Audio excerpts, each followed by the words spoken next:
जय जनेन्द्र भाइयों और बहनों।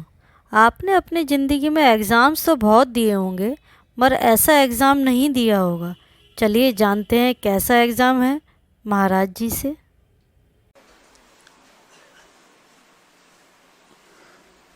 मैं परीक्षा लेना चाहता हूँ।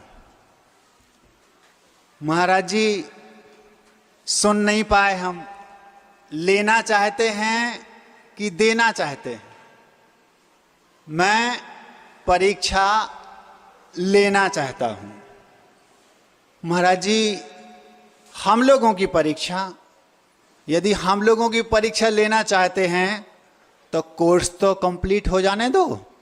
अभी तो 6.5 दिन हुए हैं, 3.5 दिन बाकी हैं। पूरा कोर्स हो जाए फिर परीक्षा ले लेना। अभी तो 65% कोर्स पूरा हुआ है, 35% बाकी है। आपको भी ऐसा तो नहीं अंग्रेजी माध्यम के जो स्कूल है, मिशनरी स्कूल, उनकी छाया पड़ गई हो? ऐसा बिल्कुल नहीं है। पहले उस समय की बात है जब पूरे शिक्षा काल में केवल एक बार परीक्षा होती थी। बच्चे गुरुकुल में पढ़ा करते थे।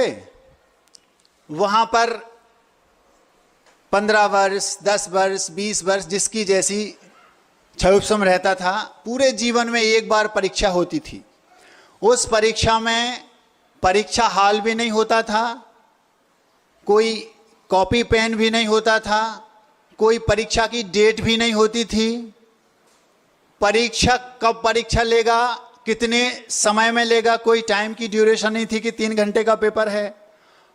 कब ले लेते था ये परीक्षक को पता रहता था, लेकिन परीक्षार्थी को पता नहीं रहता था। पूरे जीवन में केवल एक बार परीक्षा हुई। परीक्षा में वो छात्र पास हुआ तो उसके परिजनों को खबर कर दी, आपका बेटा शिक्षित हो गया है, आप ले जा सकते हैं। और यदि मान लो कोई कम है, कमजोर है, तो उसको अपने हिसाब से वो जो गुरु होते थे वो 1-2 बरस और रख के, अथवा देख लिया कि इसमें अब कोई गुंजाइश नहीं है तो कह देते आपके बेटे का क्षुब्सम इतना ही है, ऐसा ऐसा। कुछ समय बाद परिस्थिति ये बनी कि वर्ष में एक बार परीक्षा होने लगी, फिर 2 बार होने लगी, छमाही और वार्षिक।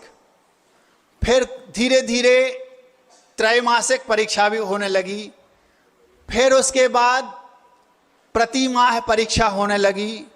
फिर वर्तमान में हर 8 दिन में बच्चे परीक्षा देते हैं। एक बेटा मेरे पास आया, बोलता महाराज जी स्कूल चालू हो गए। हमने कहा अच्छा, बहुत अच्छा। 8 दिन बाद आया, बोला महाराज जी टेस्ट शुरू हो गए। हमने कहा भैया 8 दिन तुम्हारे स्कूल शुरू हुए नहीं हुए, टेस्ट शुरू हो गए? जी महाराज जी। मैंने सोचा ये बच्चे कब पढ़ते होंगे, कब वो पढ़ाने वाले इनको पढ़ाते होंगे। 24 घंटे उनका जीवन केवल टेस्ट टेस्ट, परीक्षा परीक्षा परीक्षा। अब कहाँ तो पूरे जीवन में एक बार परीक्षा होती थी और कहाँ पूरे जीवन में परीक्षा होती रहती है। पढ़ाई कब होती पता नहीं। मैं परीक्षा लेना चाहता हूं। महाराज जी, हम लोगों की परीक्षा लेना चाह रहे हैं आप? नहीं, मैं अपनी परीक्षा लेना चाहता हूं। महाराज जी, अपनी परीक्षा? हां, अपनी परीक्षा में परीक्षक भी स्वयं, परीक्षार्थी भी स्वयं, चेक करने वाला कॉपी वो भी स्वयं मैं ही, मार्क्स देने वाला भी मैं ही, डिग्री जो मिलेगी वो भी मुझे ही। किसी को बताने की जरूरत नहीं। स्वयं जब हम अपनी परीक्षा लेते हैं तो सबसे अच्छी बात उसमें यह है कि चीटिंग का उसमें कोई रोल नहीं रहता। क्यों? क्योंकि चिट, पर्ची, नकल और फॉर्म भरने का भी कोई रोल नहीं। महाराज नकल पकड़ी गई, फॉर्म भरा गया। क्यों? क्योंकि चीटिंग का कोई उसमें रोल नहीं। हमें ही को पेपर देना है और हमें ही भरना है और हमें ही उसको चेक करना है। इसमें बहुत आनंद है, करके देखना। हम आपकी परीक्षा लेना नहीं चाह रहे, हम अपनी परीक्षा लेना चाहते हैं। आपसे ये कह रहे हैं यदि आप चाहें तो अपनी परीक्षा ले सकते हैं। आज पर्वराज पर्युषण का 7वां दिन है। उत्तम तप धर्म का वर्णन है। तपते इति तपा, जो तपा जाता है वो तप कहलाता है। उत्तम तप रत्नत्रय धारी, ऐसा सूत्र वाक्य है। आपके पास तप हो सकता है, लेकिन उत्तम विशेषण से युक्त जो तप है वो तो केवल मंच पर ऊपर बैठे लोगों के पास होगा, नीचे वालों के पास नहीं। 7वां दिन है।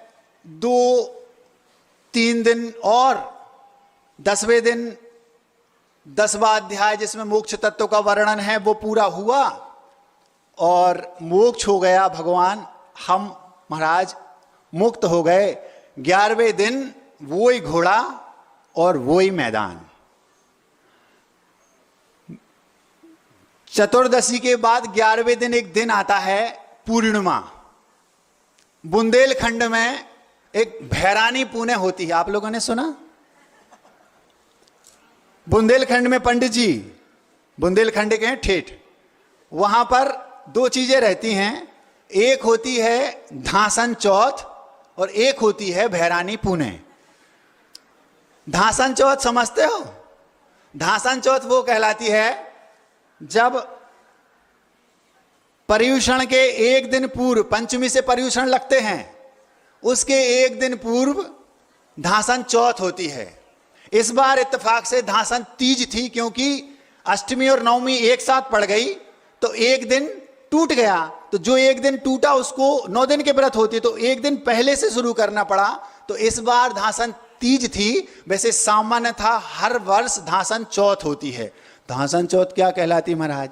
जिस चौथ को धास धास कर खाया जाता है, क्योंकि 10 दिन तक नहीं मिलेगा। जिस चौथ को अब किसी को 10 दिन उपवास करना है, 5 दिन उपवास करना है व्रतों में, अथवा एकासन करना है, अथवा उसका मन है कि मुझे होटल में खाना है। कोई बच्चे ऐसे होते हैं, लेकिन लोग क्या कहेंगे, जैन होके व्रतों में खा रहा है, कुछ इस अपेक्षा से भी। तो वो इन सब समस्याओं से बचने के लिए व्रतों के एक दिन पहले गले तक पैक किसी भी भोजन स्टॉल अथवा किसी भी जहां पर आपको भोजन सामग्री मिलती है, जितने भी फूड स्टॉल्स हैं सारे के सारे एकदम हाउसफुल। क्यों? आज धासन चौथ है महाराज।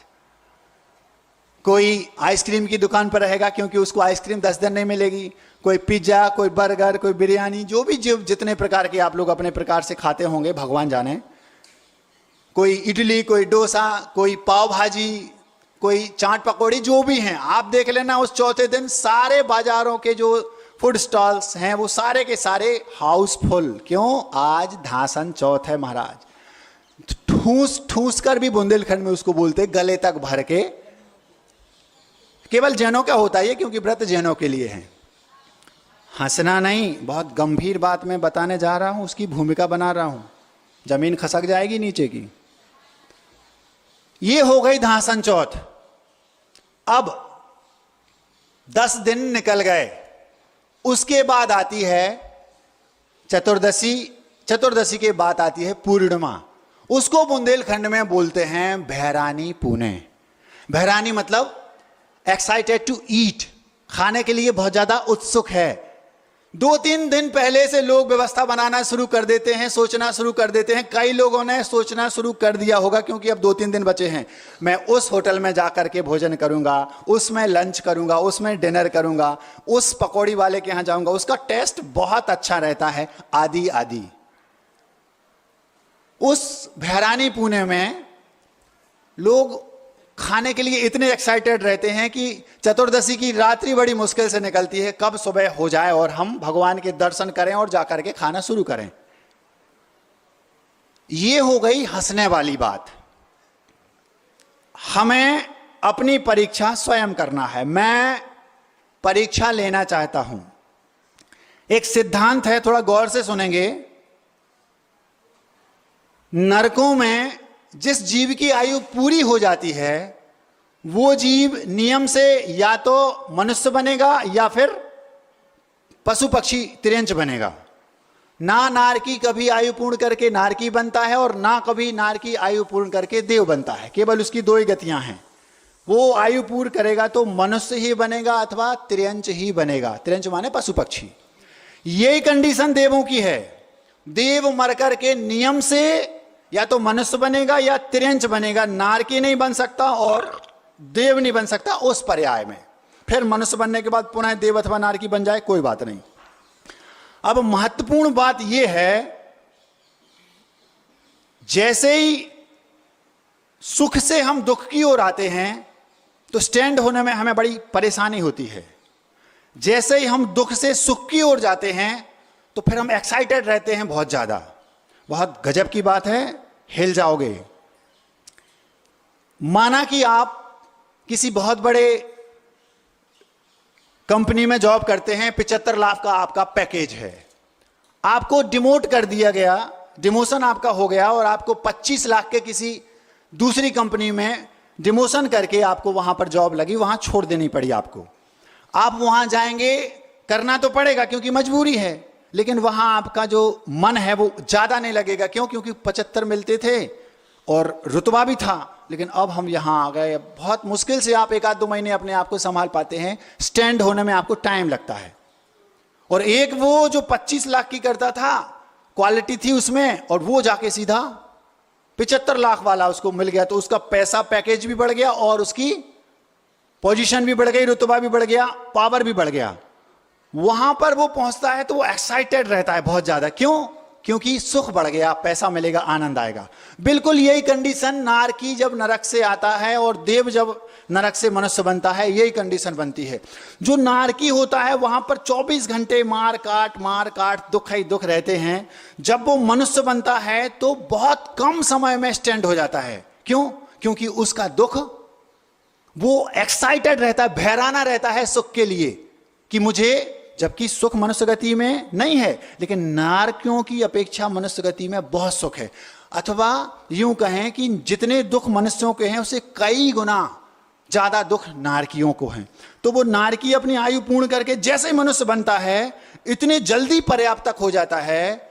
अंतर्मुहूर्त का समय रहता है उसके लिए। पंडित जी, नारकी को भी अंतर्मुहूर्त का समय है और देव को भी अंतर्मुहूर्त का समय है, लेकिन दोनों को उस अंतर्मुहूर्त में एक का इतना छोटा सा अंतर्मुहूर्त रहता है और एक का इतना बड़ा स्टैंड होने में। मतलब नारकी आएगा, मनुष्य बनेगा, खट से स्टैंड हो जाएगा जल्दी, क्योंकि वो बहराना रहता है, एक्साइटेड रहता है कि दुख से बचने के लिए अब मैं सुखी हो जाऊंगा, अब मुझे सुख मिलेगा। और जो देव रहता है वो जब मनुष्य बनता है तो बहुत देर लगती है उसको स्टैंड होने में। क्यों? अब मुझे वो स्वर्ग के सुख नहीं मिलेंगे, अब मुझे मनुष्य बनना है। अब अधिज्ञान से उसने जान लिया अब यहाँ वही माँ के गर्भ में 9 महीने रहना पड़ेगा, ये वो ऐसी बातें। कहीं अब आपको अपनी परीक्षा करना है। आज उत्तम तप का दिन है। क्या? चतुर्दशी के बाद यदि आप बहराने हैं, बहरानी पुण्य मना रहे हैं, आप अपनी परीक्षा स्वयं कर लो, किसी को बताना नहीं। स्वयं के नंबर स्वयं को देना। और यदि आप 10 दिन के बाद आपके मन में ये भाव आ रहे हैं, अरे हमने 10 दिन इतने धर्ममय बिताए, गुरुओं की हम वाणी सुनते थे, उपवास व्रत करते थे, आनंद लूटते थे, अब वो दिन 355 दिन बाद आएंगे। आपको कैसा लग रहा है ये आप अपनी परीक्षा कब कर लेना? चतुर्दशी के बाद। किसी के पास आपको पेपर देने की जरूरत नहीं है। स्वयं आंख बंद करके अनुभव करना, यदि मैं बहराना हूं, यदि मैं एक्साइटेड हूं खाने के लिए, यदि मैं चाहता हूं कि मैं ये खा लूं, मैं वो खा लूं, मुझे जल्दी से ये मिल जाए वो मिल जाए। महाराज, चतुर्दशी के बाद आज पूर्णिमा है, खूब खाया लेकिन पेट तो भर गया, मन नहीं भरा। क्यों? मन में ये भी खाना वो भी खाना, पेट में उतनी गुंजाइश है। महाराज पेट तो भर गया, मन नहीं भरा। अगर ऐसी कंडीशन बन रही है खाने के प्रति, अथवा और इंद्रियों के भोगों के प्रति, 10 दिन से फिल्म नहीं देखी, 10 दिन से मैं क्रिकेट खेलने नहीं गया, 10 दिन से मैंने गेम नहीं खेले, 10 दिन से मैंने यूट्यूब का और ये इंस्टाग्राम और ये जो भी जितने भी आपके पास हैं एंड्रॉयड नहीं चलाया, आदि आदि, ये सारे के सारे अगर इनके प्रति आप एक्साइटेड हैं, समझ लेना वो कंडीशन बन रही है जो नरक से आके मनुष्य वाले में बनती है। एक्साइटेड हैं आप। और यदि आपको ऐसा लग रहा है बहुत मुश्किल से ये दिन आते हैं, अब वो सानिध्य नहीं मिलेगा, मैं स्वर्गों के सुख छोड़कर आ गया, अगर आपको ऐसा लग रहा है तो समझ लेना दूसरी कंडीशन आपकी है। परीक्षा में आपको अपने नंबर स्वयं देना है, स्वयं आपको अपना ग्रेड जो है वो बनाना है। मैं परीक्षा लेना चाहता हूं।